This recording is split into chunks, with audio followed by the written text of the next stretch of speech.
Saya Adriel Fiari Purba dari kantor saya Adriel Fiari Purba Law Firm, menjadi kuasa hukum Pak AKBP Dodi dan 5 tersangka lainnya. Bapak Samsul Ma'arif, Ibu Linda Pujiastuti, Bapak Kompol Karosanto, Bapak Janto, dan Bapak Nasir. Jadi saya juga mendengar banyak diberitakan di media massa mengenai lawyernya Pak TM yang berkata demikian. Ada Pak TM mengenalkan Pak Dodi kepada Linda atau Linda kepada Pak Dodi untuk menjebak Linda. Nah, Linda itu klien saya dan saya sudah konfirmasi ke penyidik mengenai cek urinnya, dia itu negatif. Dan saya sudah konfirmasi juga kepada Bu Ibu Linda bahwa apakah beliau pernah mengedarkan. Namun beliau bilang dia tidak pernah mengedarkan sama sekali sampai hari ini. Jadi saya mau tanya keterangan lawyernya Pak TM yang bilang bahwa menjebak Linda itu, dia itu tidak bersalah gitu. Dan apa bisa polisi menjebak-jebak begitu? Polisi berarti jahat dong, bisa menjebak-jebak seperti itu. Apalagi sekelas Irjen Pol, sekelas jenderal menjebak-jebak dan katanya ada mengait-ngaitkan 20M. Itu kan berarti urusannya pribadi.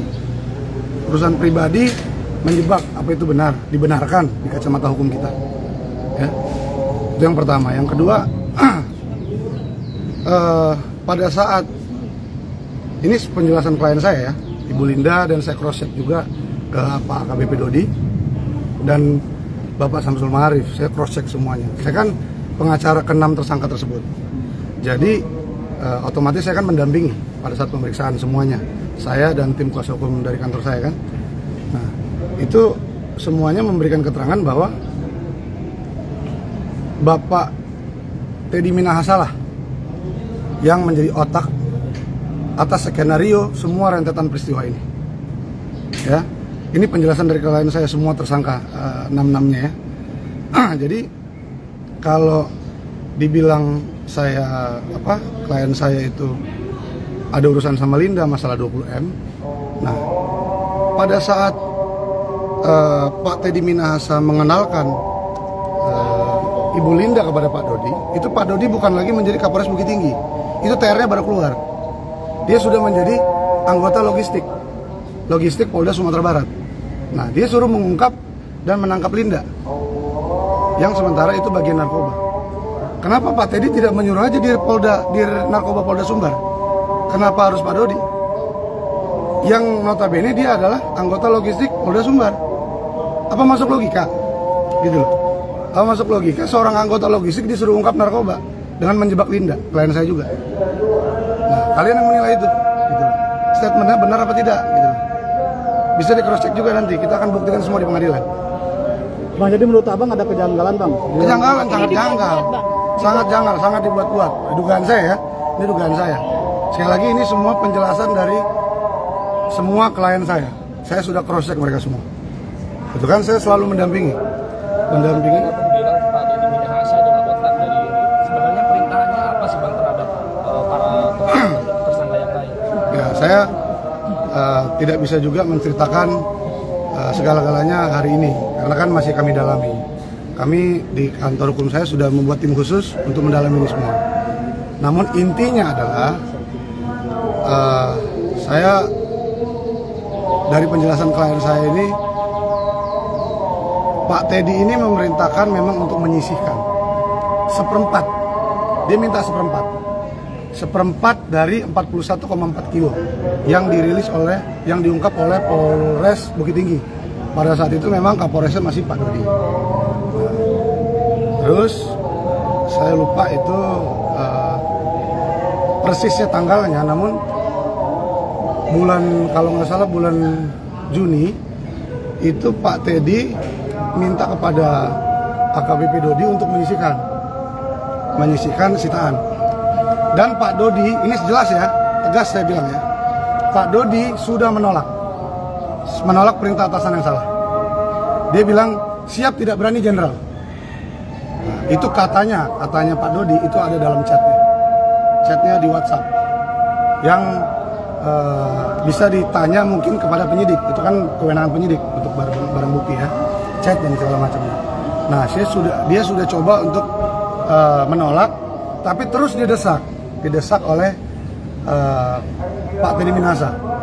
Nah, dan sampai pada akhirnya dia mengirim kontak person Linda yang di sepenjelasan klien saya di kontak di handphonenya Pak Dodi itu dikirim namanya Anita Cepu. Anita Cepu itu yang ngirim dari Pak Teddy Minahasa ke Pak Dodi.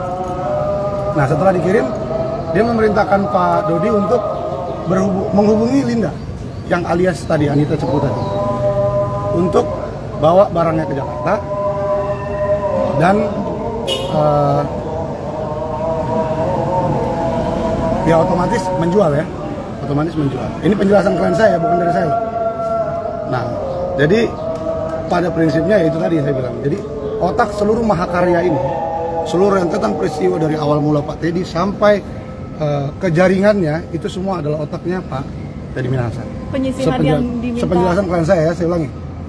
Penyisihan yang diminta oleh Pak TM kepada Pak Dodi itu awal mulanya untuk apa, Pak? Gimana? Penyisihan dari sejumlah sabu itu yang diminta itu buat apa? Jadi memang kata penjelasan, saya balik lagi, penjelasan Pak Dodi itu pada saya konfirmasi, memang pada saat di chat itu Pak Teddy bilang begini, tolong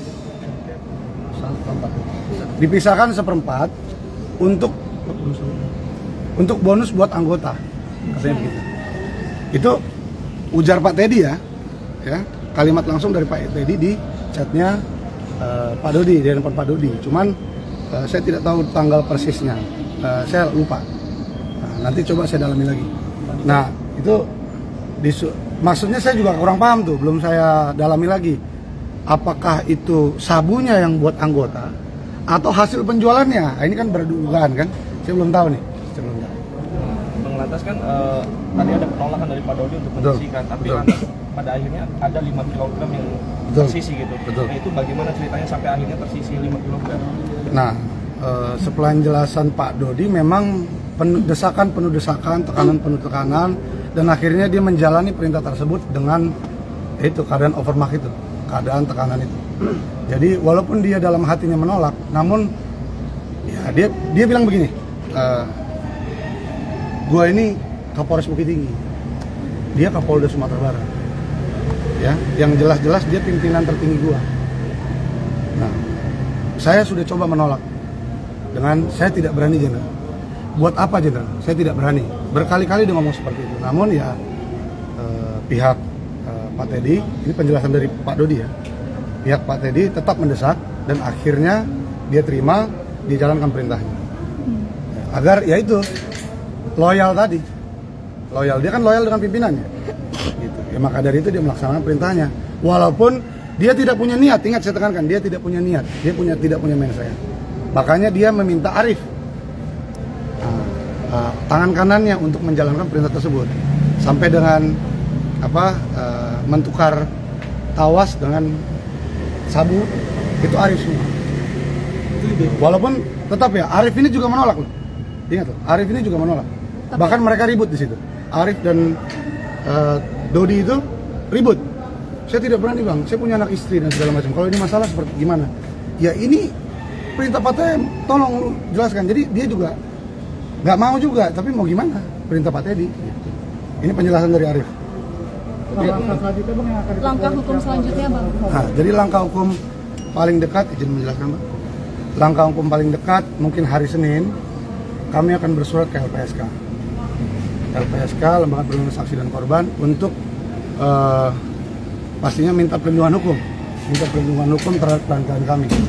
Yang minta perlindungan hukum terhadap klien kami ini, 1 AKBP Dodi, 2 Ibu Linda Pujastuti, yang ketiga Bapak Samsul Ma'arif.